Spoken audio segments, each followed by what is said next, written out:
Hello again, dear Exiles, and welcome back to We Are Bad at Games, the series where Yosarian and I Hello. commit accidental harakiri for your amusement. In tonight's episode, we're going to be discussing our feelings on vanilla Half-Life 2, as we've just finished it, and also take a look at the free level slash HDR tech demo, Lost Coast. I'm in the driver's seat this time, so let's get cracking. Okay, so what the hell is this? So, Valve updated the source engine to include HDR, which Hmm. stands for High Dynamic High dynamic Range. range. Yeah, I know what HDR stands for. Okay, excuse me, princess. Um, and they decided to release this level as a sort of free tech demo for it. I see. Wait a minute now, aren't you? You are. You're that scientist chap, Friedman, Fishman, am I right? You must be here to take on the Combine. Not sure what one man can do, but no other reason to visit St. Olga at a time like this. I'll take you to where they made their base, or as far as I can, at any rate. Wait, this random fisherman's gonna escort us to a combine base? I mean, I'm pretty sure he's just going to escort us to this gate over here. I could take you this far and no further. Let me just unlock this gate for you. Get along now, laddie. Also, Destroy that gun and no dawdling. did he lock this gate from the outside? Hmm. Yes. If you Ooh, make it actually. back safely, I'll be here waiting for you. Yes, excellent. Ooh. Get along now, lad. I wonder if I can actually spear them with this. I've never tried that before. Well, there's only one way to find out. Uh, What the okay. disappoint? Also, these cards don't give a. I won't say in the opening minute of this video, but they really don't seem phased. Yeah, well. Anyways, as I said, the main reason that we're here is to wrap up our thoughts on. Oh, that's right. They're shelling the town with headcrabs. Um, to wrap up our thoughts on Vanilla Half-Life 2. So yeah, let's talk about it. First of all, gameplay. Your thoughts? So, gameplay, it's difficult to like. I have to cast my mind back, right? Uh, to a different time. A Um, simpler time. a simpler time. I expressed several times that I found the lack of like objective markers or journal or like any of what are now standard concessions to like walking the player through the plot. um, it didn't really have any of those, and I found that to be frustrating. It also makes it difficult, as we saw, even in the last video, several times, to like put the game down for any amount of time. It's like when you like play one of those old LucasArts puzzle games, and you come back and you're like, okay, Oh, I've like got Monkey Island or right, exactly. I've got this rubber chicken and some conditioner and a cup of grog and a pulley in my pocket. I don't know where the hell I am or why I have these things or what they're for. Even a game that's considered pretty unforgiving in that regard these days, like when you play Elden Ring, there's like a general go this way kind of thing. And you can like oh shit. but there's some things that are just like givens now. I would have liked to have had um, objective markers or a waypoint indicator, or even like just objective text. Because like you load into these saves, and Oh god. there's not even like a. Hang on, let's see how you handle this. Okay. Okay. I'll give that a D. But you load it into these saves, and like it's not even like you have text to refer to that says do this thing, or you're at this location. You've accomplished these things in the plot. Having some kind of record of that would be a start. Even if you didn't want to do objective markers. And as for like the puzzles, it's fairly standard these days for a lot of games to have like they leave you to your own devices for a bit, and then like after a few minutes you get like a hint, right? Not every game does that, but like consider like Portal, which is built around the puzzles. You don't want to have hints in that, Right. So obviously they share some of the same DNA, but to me, with this more narratively and action-focused game, hints would not go amiss. If a player like me is struggling to find out what the hell the game wants me to do. That said, as for like core mechanics, obviously having a suite of different guns is pretty cool. It brought some interesting stuff to the table. The rebar launcher crossbow thing was really fun. Having like alternate fires was neat.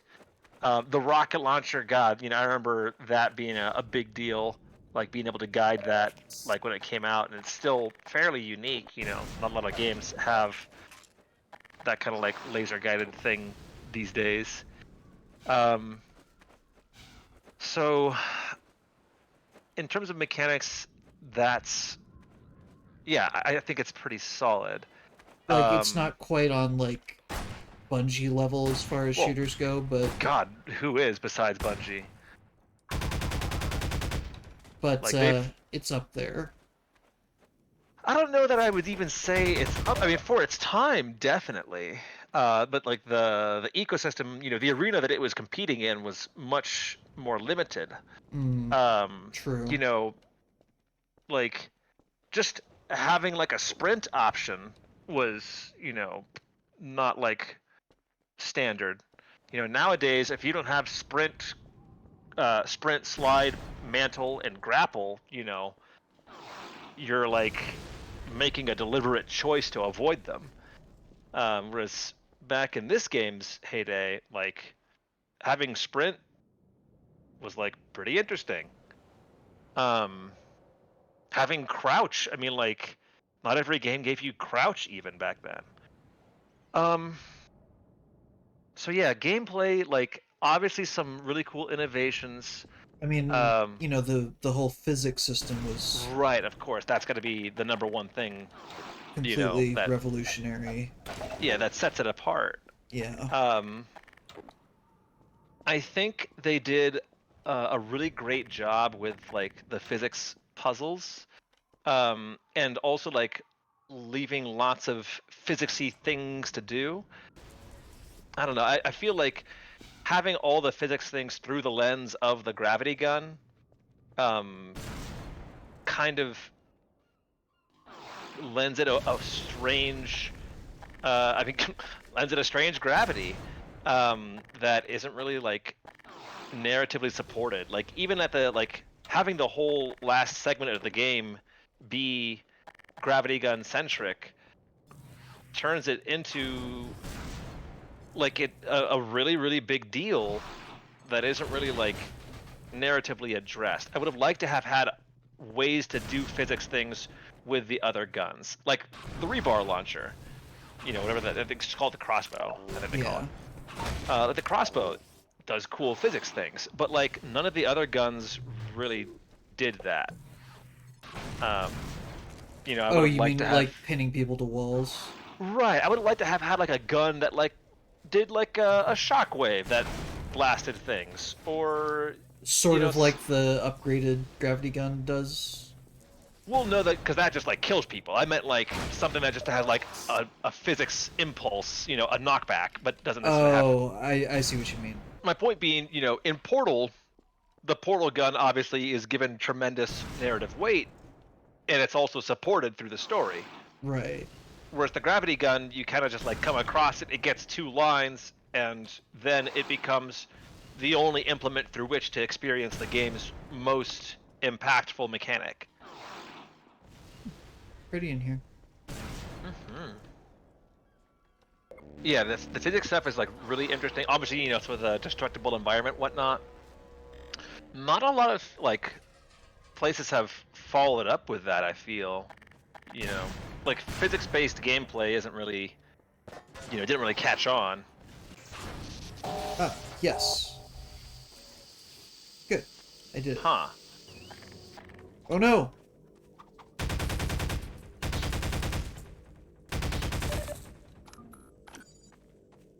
Anyways, okay, so next up, let's talk presentation, graphics, sound, music, etc. Music. I don't even remember music. Was there music? I mean, yes, I guess we had the volume turned down like really, really low. Gotcha, gotcha. I never really felt impacted by the music. Um, Sound design was pretty good. Uh, Case in point, chunky shots, chunky reloads. Yeah, I never had any like any standout moments of like wow. Although I will say, you know, wow on the remember those lenses uh, that I was like, oh my gosh, this is so cool at the start of the Oh, in game. Kleiner's lab? Yeah, yeah, yeah. Yeah. And graphically, again, you know, I'd have to try and like consider it, you know, in its historical context. But I mean, like it holds up for the most part. You know, it's not like photorealistic or anything, but like for what year did this come out again? 2004. 2004's, you know, attempt at photorealistic style. You know, it's not stylized, but like for their attempt at a realistic style, like this still works. You know, I don't feel like, you know, it significantly like takes me out of it. Um, I think that like one of the things that um, I found interesting was the like all the mocap animations for the scripted sequences. Um, you know, a lot of unique animations that they, you know, had to work on, I'm sure. Actually, I'm pretty sure those were hand animated. Oh yeah? Yeah. Damn. Sometimes I think about like the sections of the game that you know aren't really presented, or that we, you know, don't really look at their presentation. I mean, like this is a great example. You know, the environment art for the game is like really nice. You know, the rubble, the graffiti. They did a really great job like establishing these scenes um, so that they feel organic. I would say honestly, the presentation is most lackluster in the like the end of the game. You mean like the combine architecture and stuff? Yeah, like when you're in the Citadel, I just like even like from the start of the last episode, you know, the cavern you arrive in feels fairly staid compared to a lot of like the richly artistically appointed other levels. Um,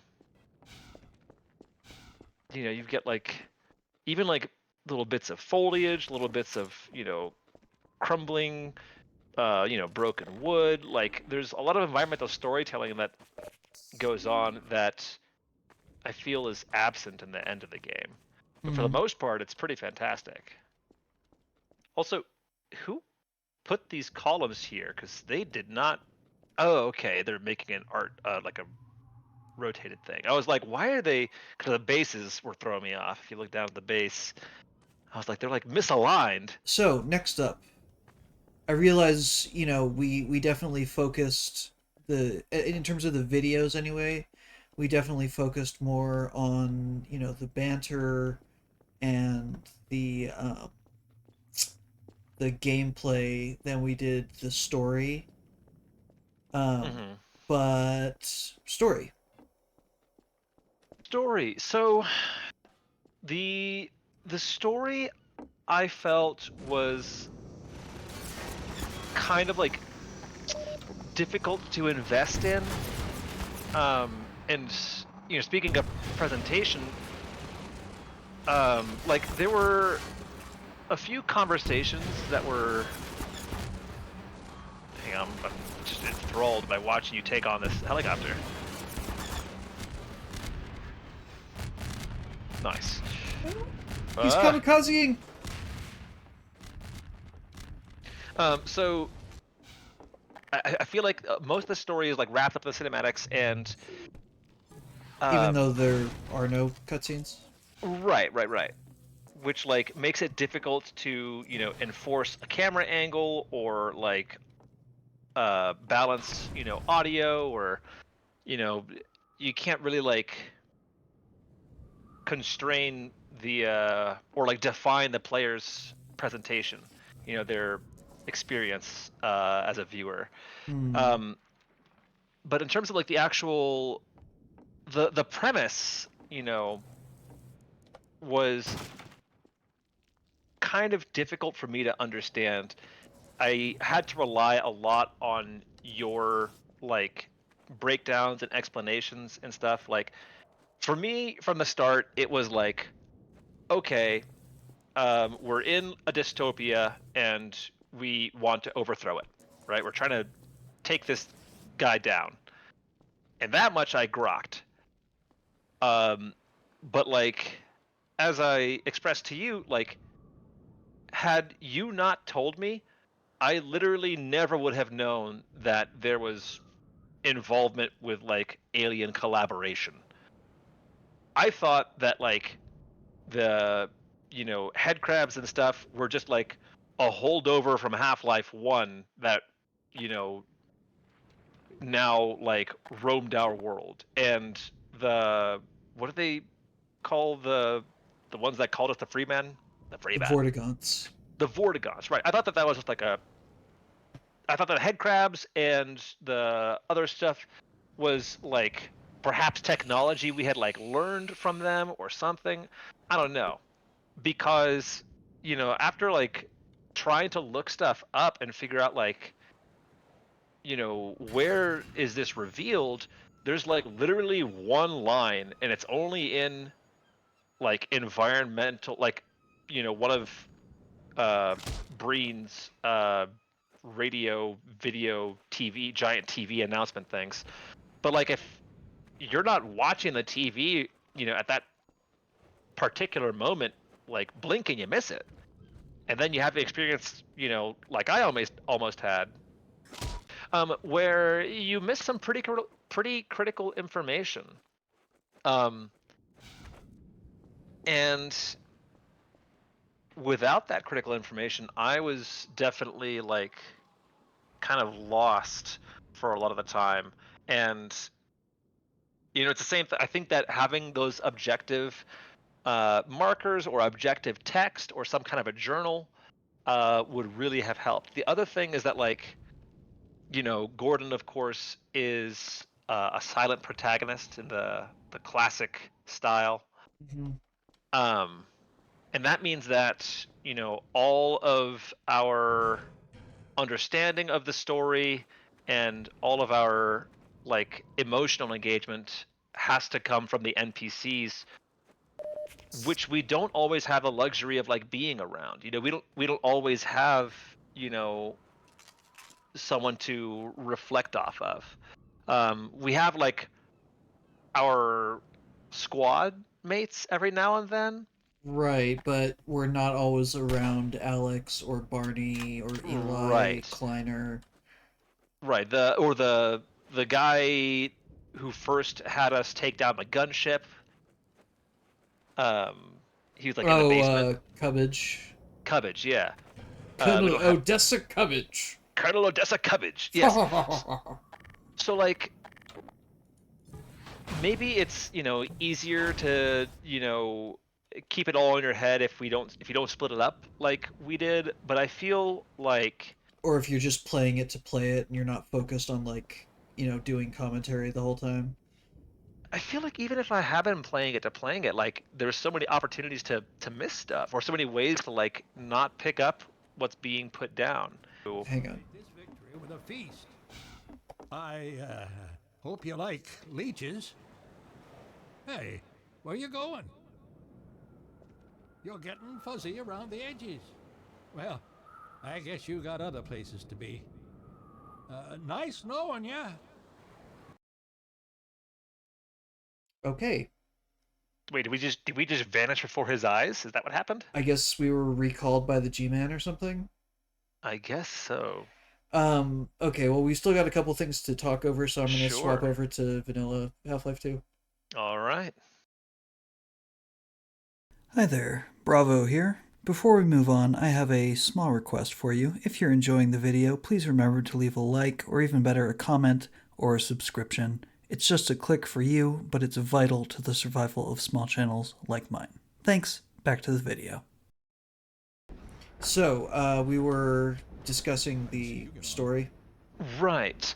Um, so I think that like one of the things that a lot of other games have done that might have like helped maintain that connection to the other NPCs is to have a point of contact or connection remotely. Like End of the line. think of like like Borderlands or like Destiny or like I guess a closer contemporary would be like Metal Gear Solid, right, where you've got a radio and you can talk to people and they can reach out to you, even when they're not present, and they can tell you their thoughts on what you're doing or what your current objective is or where you are. Raiden, what's your status? Colonel, I've got Emma Emmerich here.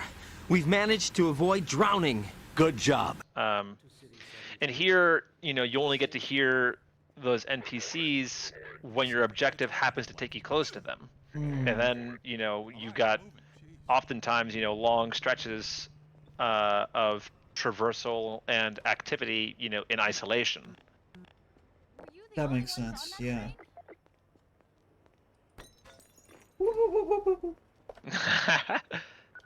Get fucked.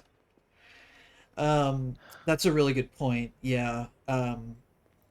There you go really sort of long stretches without a kind of like narrative check-in. Yeah, exactly. I think like the ending feels interesting but not really gratifying, because we don't ever really get to reap the fruits of our labor, narratively speaking. We don't get the Get to see the freed City 17. right, we don't get the denouement, we don't get the gratification of like, we did it, the people are cheering in the streets, or we don't get to see like, we really fucked things up and it's chaos and pandemonium. Like, I mean, boy howdy, this will lead to some crazy stuff in the next thing. I mean, I think that is part of the reason it ends on such a cliffhanger is because Valve knew that they were going to be continuing the story in the DLCs. Yeah, and like I think that like gating the conclusion behind DLC is kind of a dick move. Yeah, that's also true. Is it paid DLC? Yes, but it was Yeah. back when DLC was, cheaper. You could go down to the corner store and pick up DLC for a nickel. Also, just like I see all this environmental stuff and like this opening is so strong, and so cool and so rich. There's so many things to like watch, and like even like how they account for like, oh, if you bonk the first guard, he'll smack you. If you avoid throwing the thing, he'll smack. Like, you learn a lot about the world and the people in it in these opening things, and then like it feels like the further out you go, the less you know, and the less that's developed. It kind of like winnows as it goes along, and I feel that like we're supposed to emotionally attach to Alex and what's her dad's name? Eli. Eli, Oh yeah, Vance, right? Yep. Um, but it's we have a pretty limited time to do so, and we don't get to talk at the protagonist. Like Chrono Trigger, and old games like that, like you get to learn a lot about these characters and their stories, and they stick with you throughout the whole game. Whereas we only get a handful of scenes with each of these characters, and it at times to me feels like artificial and unearned when there seems to be this like warmth towards them or that they give to us. You you're just sort of told that you have this relationship with them Exactly. rather than getting to experience it. Right. No, no, what do you think? Okay, so keep in mind that like this was my first time seeing the game both from a third person perspective and also from since I played it when it first came out. Right. I'd played through it like a couple of times right after it came out, and then I played through the DLCs like once or twice a piece, and that was it. So it's been a good 18, 19 years. Right. Um, Find the curse, baby. I still think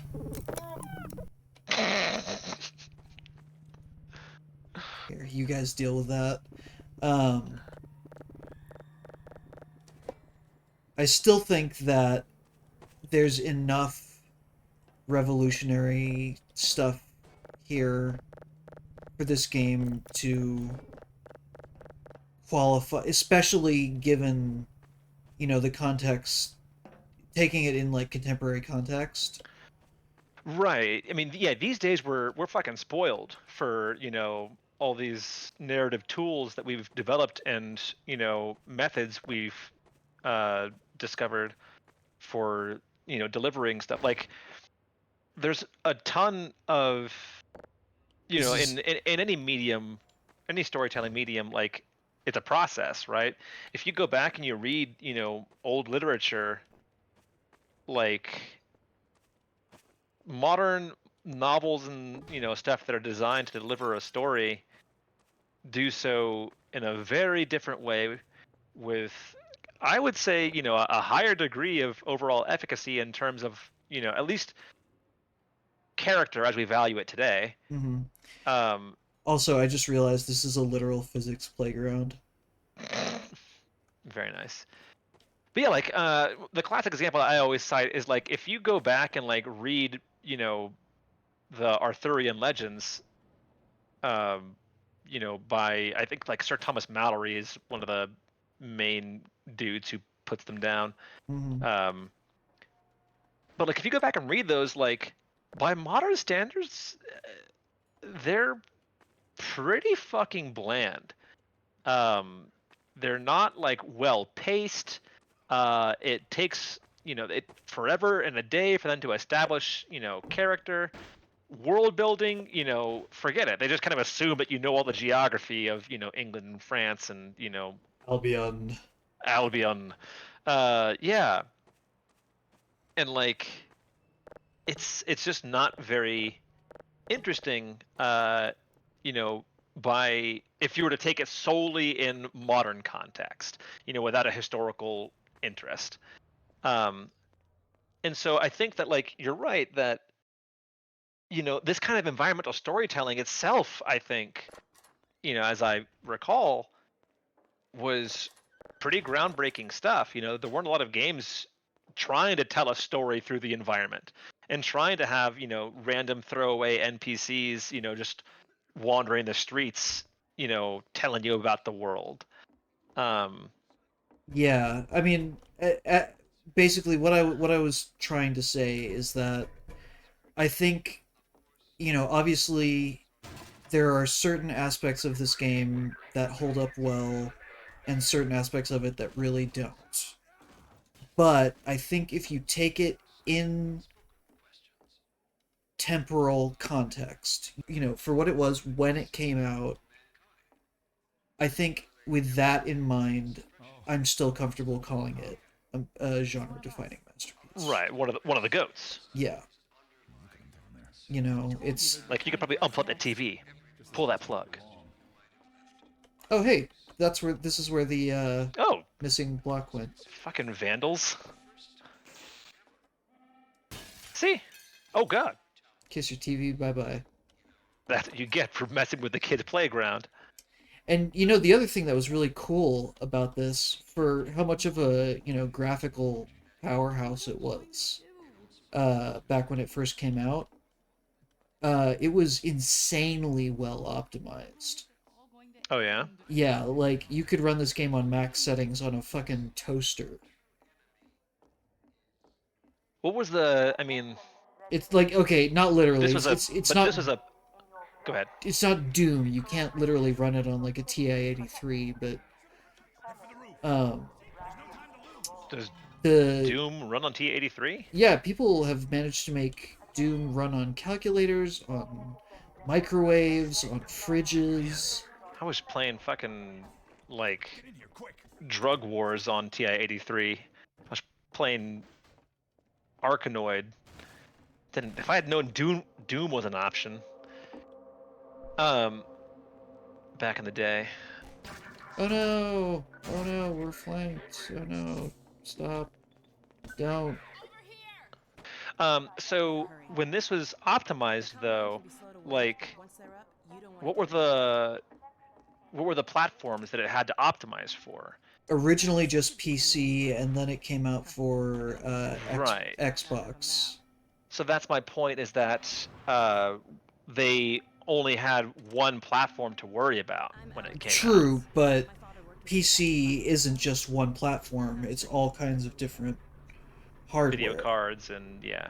Yeah, processors and levels of, you know, memory and types of hard drives and that sort of thing.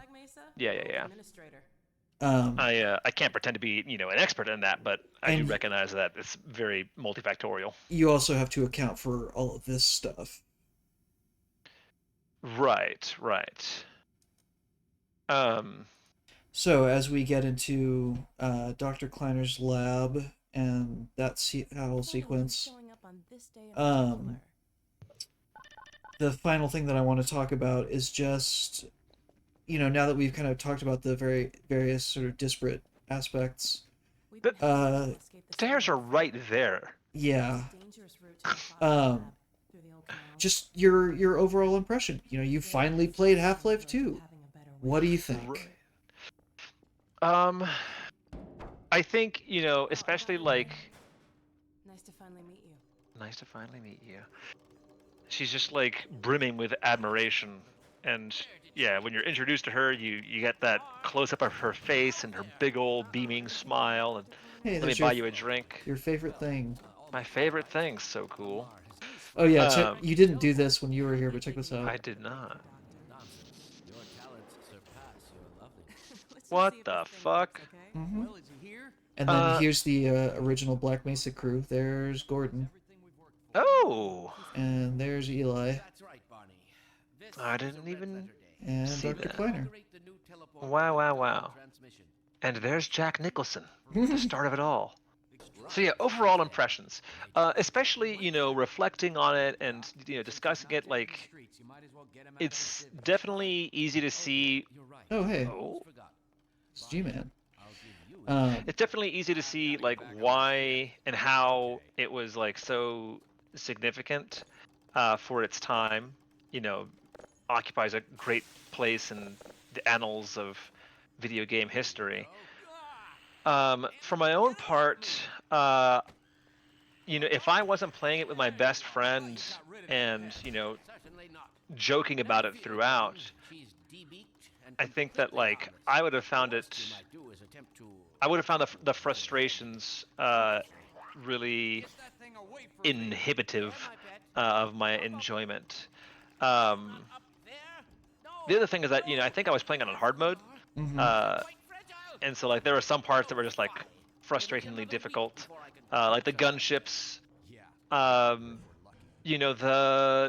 The core gameplay loop of the game just like isn't that smooth and isn't that like fun on its own.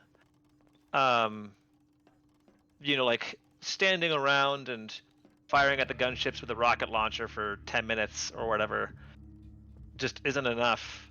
Um, so yeah, I think that I would have been probably a lot more frustrated if I wasn't. It was, to me, it was like watching.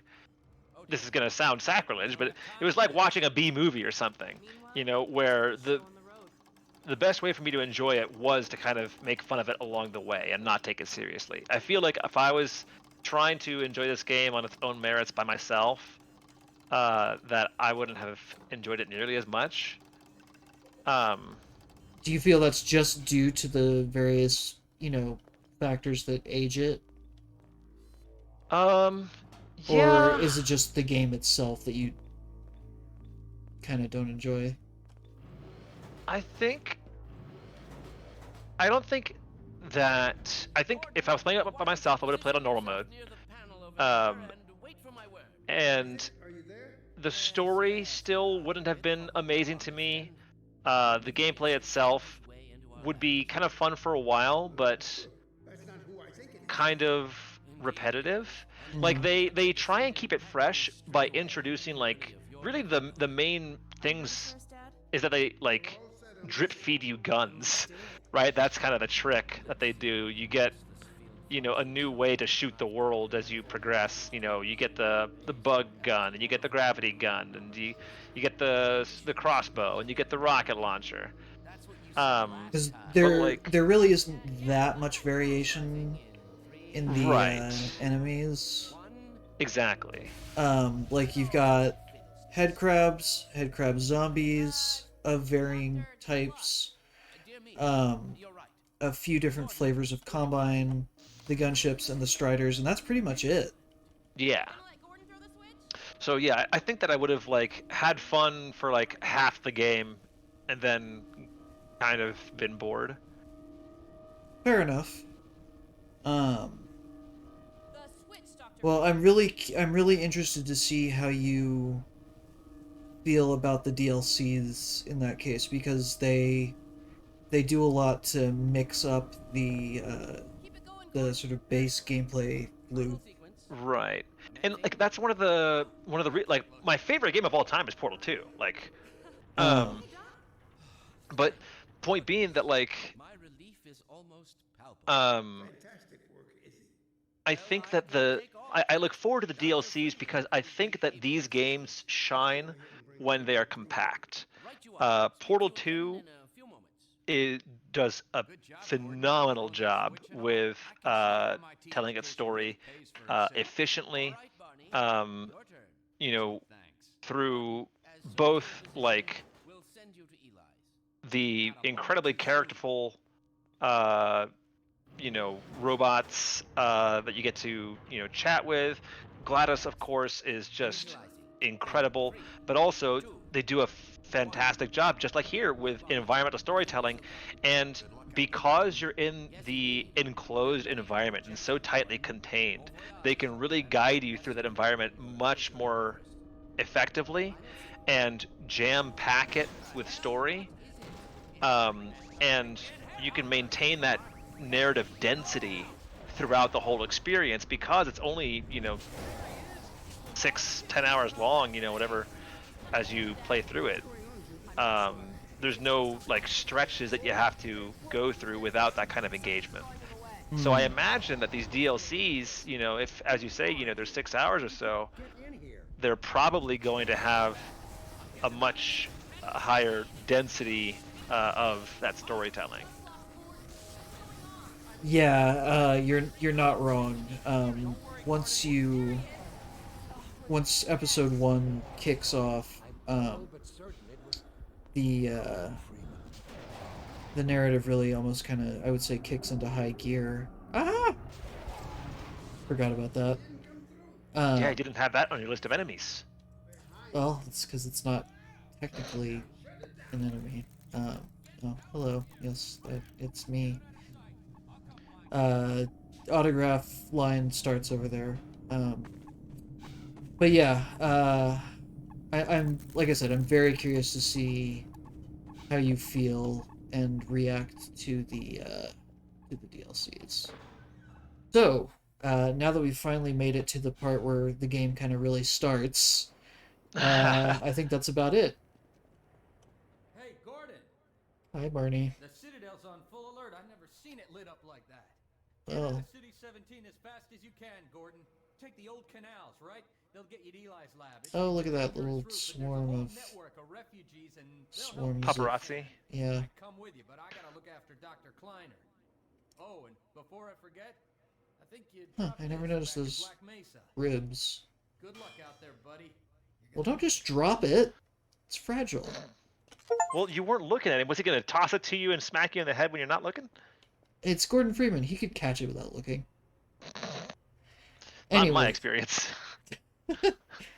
anyways,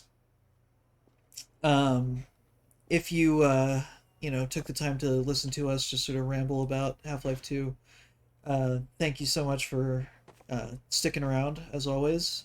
And if you haven't watched the We Are Bad at Games Half-Life 2 series, what are you doing? Go watch it. It's really funny, I promise.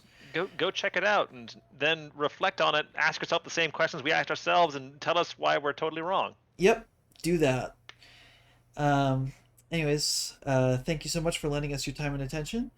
As always, if you enjoyed the video, a like is greatly appreciated, a comment even more so, and a subscription most of all. More info will be available in the description should you desire it. And yeah, take care until next time. This is November Bravo. And Yosarian. Over and out.